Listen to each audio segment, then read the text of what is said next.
Assalamualaikum warahmatullahi wabarakatuh. Sholawat serta salam kita panjatkan kepada Nabi Muhammad Shallallahu alaihi wasallam.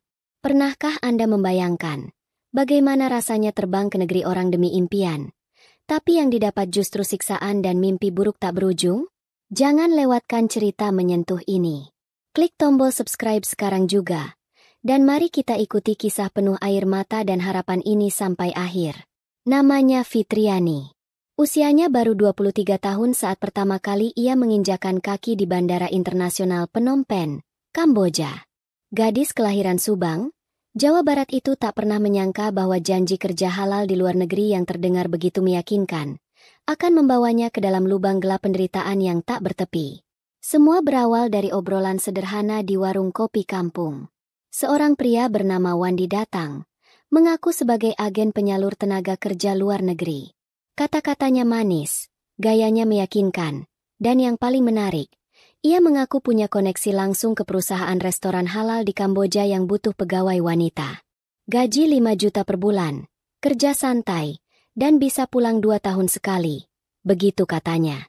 Fitriani, yang hidup hanya bersama ibunya yang sakit-sakitan, melihat kesempatan itu seperti cahaya di lorong gelap. Ia percaya. Ia ikut. Dan dari sinilah semuanya bermula. Sesampainya di Phnom Penh, semua janji manis itu berubah jadi debu. Paspor Fitriani langsung disita. Ia dan beberapa gadis lain dikumpulkan di satu rumah kecil sempit, dijaga oleh pria-pria asing bertubuh kekar dan bermata tajam. Tiada izin keluar, tiada ponsel, tiada hari libur. Hari-hari Fitriani dipenuhi kerja paksa, mencuci, membersihkan, memasak, dan terkadang, dengan alasan bonus kerja, ia dipaksa melayani permintaan yang tak pantas. Yang menolak, dipukul, disetrum. Bahkan ada yang tak pernah kembali setelah mengeluh sakit. Tapi mimpi buruk sebenarnya belum dimulai. Pada bulan keempat, Fitriani merasa sangat lelah. Ia kerap pingsan dan merasakan sakit hebat di bagian pinggang. Suatu malam, ia dibawa pergi. Matanya ditutup. Tubuhnya diikat. Ketika sadar, ia sudah terbaring di meja besi dingin, dengan lampu besar di atas kepala dan bau obat menyengat. Ia tidak tahu apa yang terjadi. Yang ia tahu, ketika ia bangun, perutnya terasa seperti robek. Ada bekas jahitan kasar yang menjalar melintang, perih luar biasa. Ia tak bisa berjalan, hanya bisa menangis. Dan sejak saat itu, perutnya mulai membesar. Anehnya bukan seperti kehamilan, tapi seperti tubuhnya sedang menyimpan sesuatu yang bukan miliknya. Hari demi hari, Fitriani hanya bisa berdoa, menyebut nama Allah di setiap desah napas, berharap ada malaikat yang datang membebaskannya dari neraka dunia ini. Dan itu benar-benar terjadi. Beberapa bulan kemudian, sebuah tim relawan migran asal Indonesia menyelamatkan Fitriani dalam operasi mendadak bersama kepolisian Kamboja. Ia dipulangkan dengan tubuh yang tak lagi utuh, tetapi jiwa yang masih menggenggam harapan. Ketika pesawat mendarat di Bandara Soekarno-Hatta, Fitriani tak membawa koper, hanya tubuh yang penuh luka, mata yang kosong, dan perut membuncit bekas jahitan. Bandara terasa sunyi di pagi itu. Tak ada yang menyambut Fitriani dengan pelukan hangat atau senyum gembira. Hanya seorang relawan perempuan dari LSM Kemanusiaan yang menuntunnya perlahan ke ruang tunggu, sambil terus menggenggam tangan Fitriani yang dingin dan gemetar. Wajah Fitriani tampak jauh lebih tua dari usianya. Tubuhnya kurus, pipinya cekung, kulitnya pucat seperti tak tersentuh matahari selama berbulan-bulan. Tapi yang paling mencolok adalah perutnya, membesar tidak wajar, seperti ada sesuatu yang menekan dari dalam. Di balik pakaian longgar dan jaket pinjaman, terlihat samar guratan bekas jahitan kasar yang belum benar-benar pulih. Fit, ibu kamu udah tahu kamu pulang. Kita langsung ke Subang ya. Bisik relawan itu. Perjalanan ke kampung halaman berlangsung hening. Fitriani menatap jendela mobil, menyaksikan jalanan yang dulu terasa akrab, kini seperti dunia asing yang tak lagi ia miliki. Di pikirannya, hanya ada satu bayangan, wajah ibu. Satu-satunya alasan ia bertahan selama ini. Sesampainya di rumah kecil di pinggir sawah, tangis pecah seketika. Ibu Fitriani, yang berjalan tertatih dengan tongkat kayu, memeluk putrinya dengan gemetar. Tidak peduli bahwa tubuh itu kotor, luka, atau menyimpan rahasia besar. Yang penting, anaknya pulang. Namun tidak semua tetangga menyambut dengan hangat. Bisik-bisik mulai beredar. Itu pulang-pulang perut gede. Hamil sama orang sana kali. Jangan-jangan bawa penyakit. Sakit jiwa tuh. Lihat aja matanya. Fitriani hanya menunduk. Ia tidak bisa menjelaskan. Ia sendiri pun tidak mengerti sepenuhnya apa yang terjadi pada tubuhnya. Yang ia tahu, rasa sakit itu belum hilang. Perutnya masih terasa nyeri, kadang panas, kadang seperti bergerak sendiri. Dan bekas luka di tubuhnya mulai menghitam. Beberapa hari setelah kepulangan itu, kabar tentang kondisi Fitriani akhirnya sampai ke telinga media lokal. Sebuah video pendek dari relawan yang memperlihatkan Fitriani berjalan tertatih dengan perut buncit dan tubuh kurus, viral di media sosial. Komentar mengalir deras. Ada yang prihatin, banyak pula yang mencibir. Namun satu video itu juga sampai ke orang yang tak disangka-sangka, Gubernur Jawa Barat. Di tengah jadwal padatnya, beliau melihat video itu sambil mengernyit. Tatapan gadis dalam video itu tak bisa ia lupakan. Tatapan yang penuh trauma, tapi menyimpan sebuah kebenaran yang belum terungkap. Esoknya, tanpa banyak media, tanpa pengumuman, Gubernur memutuskan, saya harus menemui anak itu. Langsung. Dengan hanya 2 ajudan dan 1 dokter pribadi, mobil dinas Gubernur Jawa Barat melaju ke pelosok Subang. Bukan untuk seremonial, bukan untuk pencitraan. Tapi karena hati seorang pemimpin terusik oleh kisah tragis yang tak pantas didiamkan. Fitriani belum tahu bahwa takdirnya akan berubah hari itu. Pagi itu, langit Subang mendung. Udara dingin menyelimuti desa kecil tempat Fitriani tinggal. Di ujung jalan berbatu yang sempit, terlihat satu mobil hitam dengan plat nomor khusus melambat, lalu berhenti tepat di depan rumah tua beratap genteng usang. Tidak ada keramaian. Tidak ada wartawan. Hanya satu orang pemimpin yang turun perlahan, berdiri di depan pintu rumah gadis korban sindikat luar negeri, dengan wajah penuh keprihatinan. Gubernur Jawa Barat, seorang pemimpin yang dikenal tegas namun bersahaja, berdiri di depan rumah Fitriani dan mengetuk dengan lembut. Di balik pintu, Ibu Fitriani kaget setengah mati. Beliau segera membungkuk, terbata menyambut, nyaris tak percaya. Maaf, Bu. Saya datang bukan sebagai pejabat, tapi sebagai sesama orang tua. Saya ingin tahu keadaan anak ibu, ucap Gubernur dengan suara tenang. Fitriani mengintip dari balik tirai. Matanya membulat. Ia gemetar. Sosok yang biasanya hanya ia lihat di televisi, kini berdiri di depan rumahnya, menatapnya dengan mata penuh empati, tanpa kamera, tanpa protokol rumit. Gubernur masuk. Duduk bersila di lantai beralas tikar. Ia tidak bicara soal politik, tidak menanyakan soal berita viral. Ia hanya menatap Fitriani dengan tulus dan bertanya, "Nak, apa yang benar-benar terjadi di sana?" Butuh beberapa saat bagi Fitriani untuk menjawab. Suaranya pelan, nyaris tak terdengar, tapi air matanya berbicara lebih dulu. Dan dengan perlahan, ia mulai membuka luka yang selama ini ia tutup rapat. Tentang kerja paksa, tentang jeritan malam, tentang rasa lapar, dan tentang tubuhnya yang diambil paksa tanpa izin.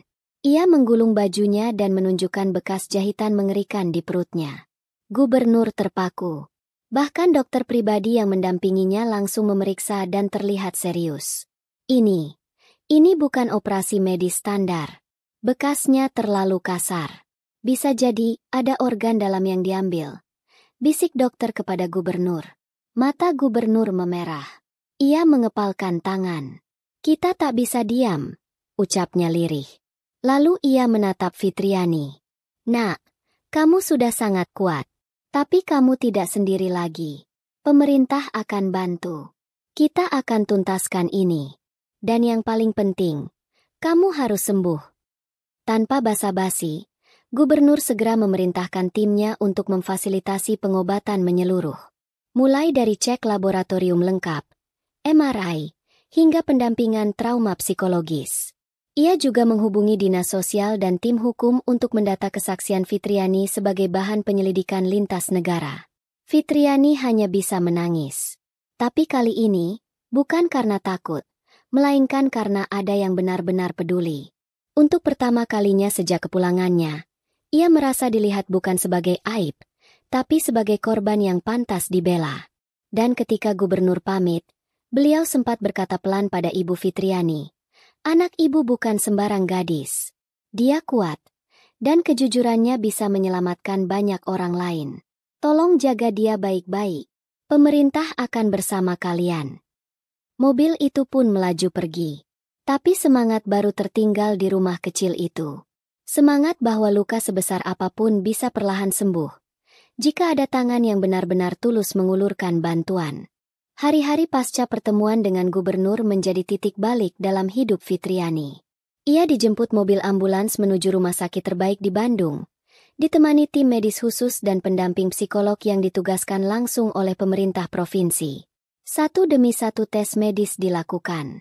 Darah, urin, USG, hingga MRI penuh. Dokter-dokter terbaik Jawa Barat berkumpul dan mengamati kondisi tubuh Fitriani dengan serius. Tapi hasilnya membuat mereka terdiam lama. "Ini bukan sekadar luka operasi biasa," ucap salah satu dokter dengan wajah pucat. "Organ tubuhnya ada yang hilang.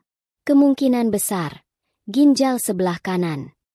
Ibu Fitriani yang duduk di sudut ruangan langsung menangis. Ia memeluk putrinya erat-erat, seolah ingin menggantikan rasa sakit yang telah merenggut masa muda anaknya. Fitriani sendiri hanya diam. Ia tidak terkejut. Ia sudah lama merasa ada yang salah dalam tubuhnya. Tapi mendengar langsung bahwa ginjalnya telah diambil tanpa izin, membuat kepalanya seperti dihantam batu besar. Namun bukan itu saja. Hasil pemeriksaan lanjutan menunjukkan adanya sisa-sisa logam kecil di sekitar bekas jahitan. Sejenis chip atau sensor yang belum diketahui pasti fungsinya. Dokter hanya bisa menduga, itu mungkin alat pelacak, atau sisa prosedur medis ilegal yang dipasang asal-asalan oleh sindikat keji itu. Gubernur yang menerima laporan itu langsung naik pitam. Ia memanggil Kepala Dinas Tenaga Kerja dan Kepala Dinas Sosial, menggelar rapat tertutup malam itu juga. Ini bukan sekadar penyiksaan. Ini sindikat besar. Dan mereka menjadikan warga kita seperti barang dagangan, tegasnya. Melalui koordinasi cepat, tim investigasi bentukan gubernur mulai bekerja. Mereka menelusuri agen bernama Wandi yang dulu merekrut Fitriani. Hasil penyelidikan sementara menunjukkan bahwa Wandi ternyata sudah membawa lebih dari 60 orang pemuda dan pemudi ke luar negeri dalam 3 tahun terakhir. Semuanya melalui jalur ilegal. Dan sebagian dari mereka belum pernah kembali. Sementara itu, Fitriani mulai diajak bicara oleh penyidik khusus. Bukan untuk menghakimi, tapi untuk mendengar dengan seksama setiap detail kisah yang ia alami. Ia menceritakan bagaimana para wanita dibagi shift kerja, bagaimana malam-malam tertentu ada mobil gelap yang datang dan membawa satu dari mereka, lalu tak kembali. "Saya pikir waktu itu saya akan mati, Pak, tapi Allah masih beri saya hidup. Mungkin agar saya bisa cerita ini ke orang-orang," ucap Fitriani pelan. Pernyataan itu terekam dengan rapi dan menjadi dokumen penting yang nantinya akan dilaporkan ke pihak imigrasi dan Interpol. Namun di balik semua pemeriksaan, perawatan, dan penyelidikan satu hal masih menghantui Fitriani. Rasa takut, trauma. Malam-malam yang dihantui teriakan korban lain yang tak sempat pulang.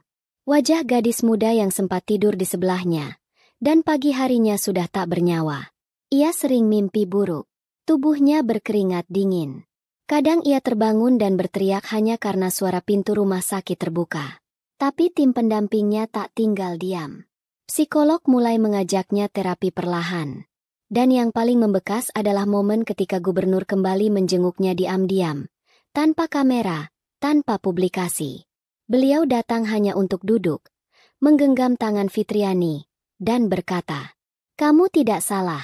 Yang salah adalah mereka yang memperdagangkan manusia. Dan kamu bukan korban biasa. Kamu adalah saksi yang akan mengubah banyak hal." Hari itu, Fitriani tersenyum untuk pertama kalinya sejak ia kembali ke Indonesia. Senyum kecil, tapi penuh harapan.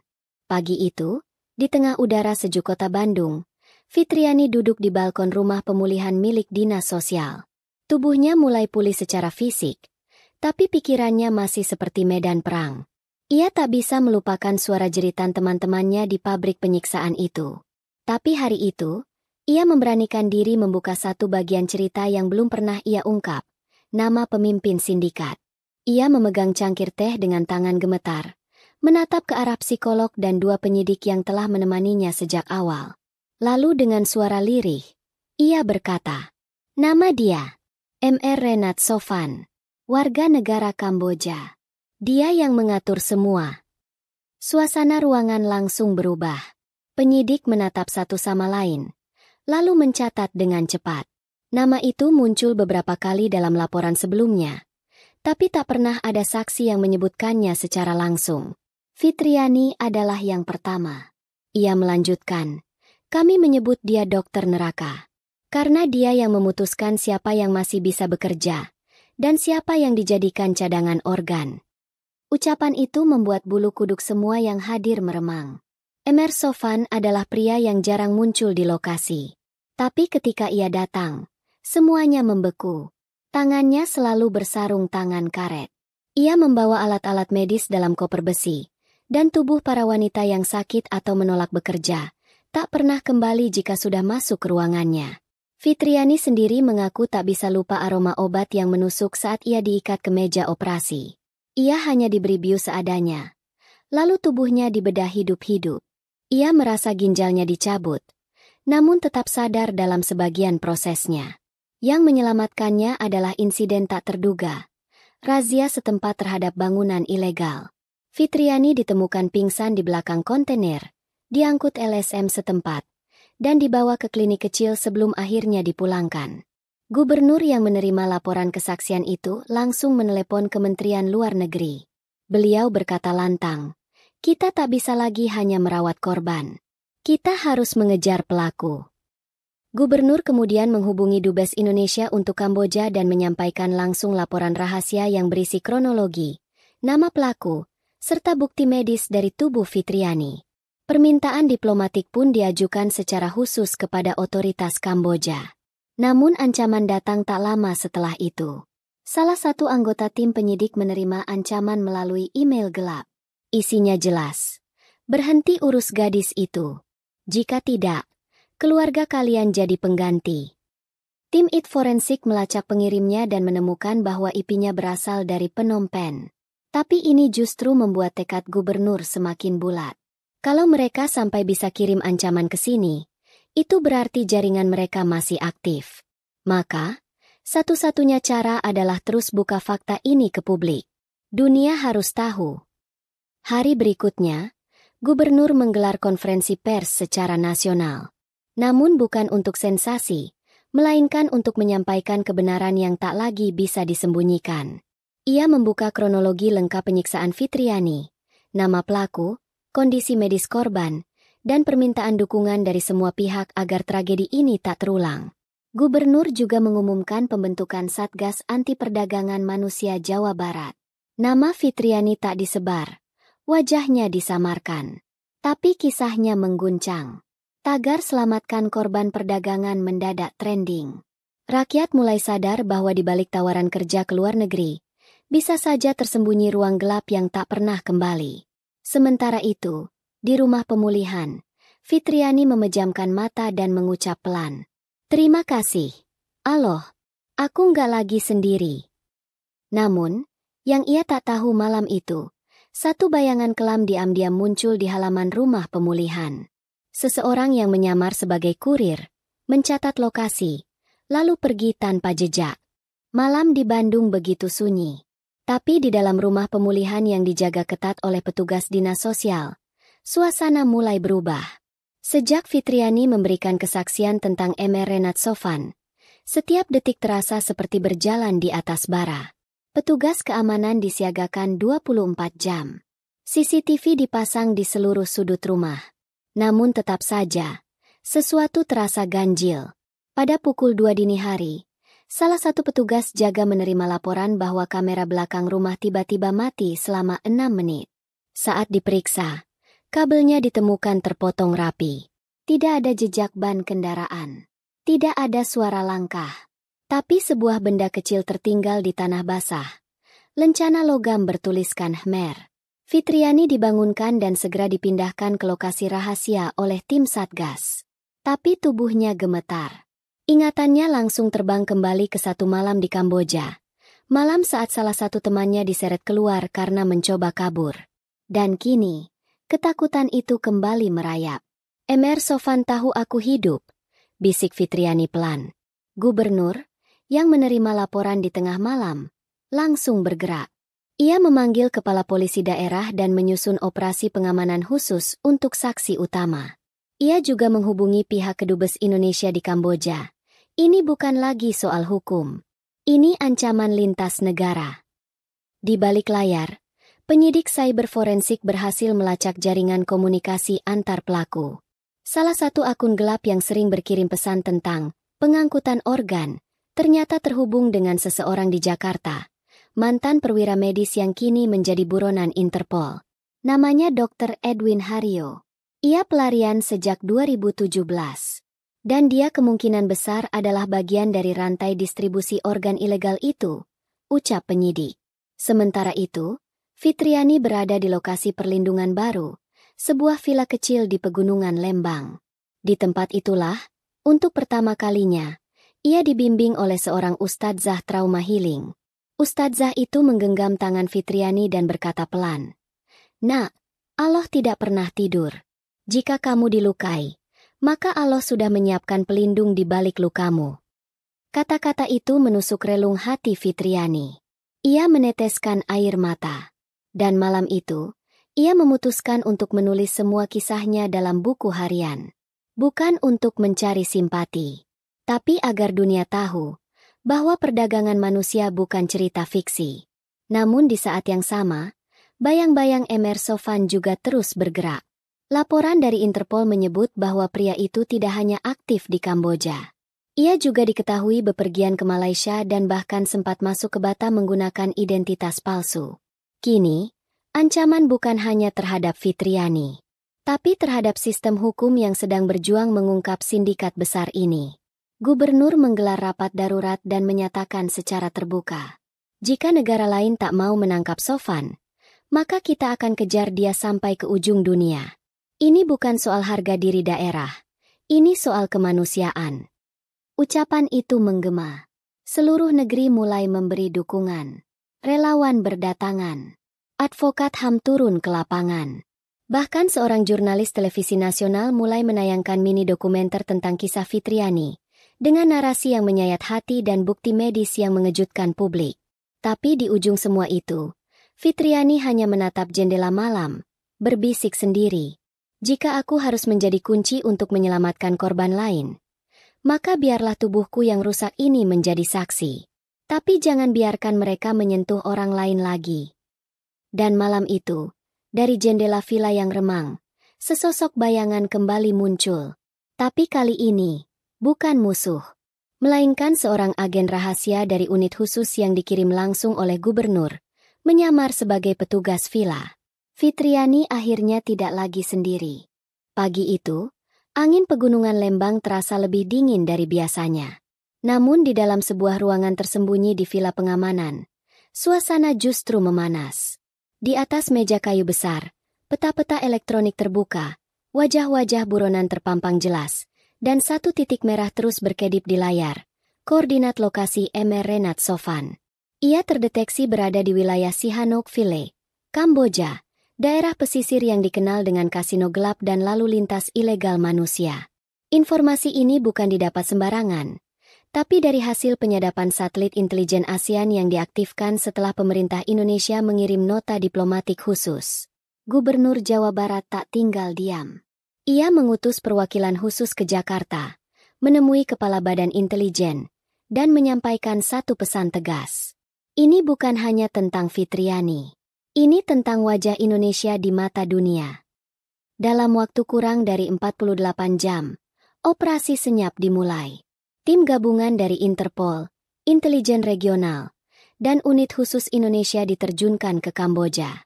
Di antara mereka, Dua agen berasal dari Polda Jawa Barat. Pria yang telah mendengar kisah Fitriani dari awal dan bersumpah akan membawa pelaku pulang, hidup atau mati. Sementara itu, Fitriani terus menjalani pemulihan. Tapi hari-harinya kini berbeda. Ia tak lagi hanya menjadi korban.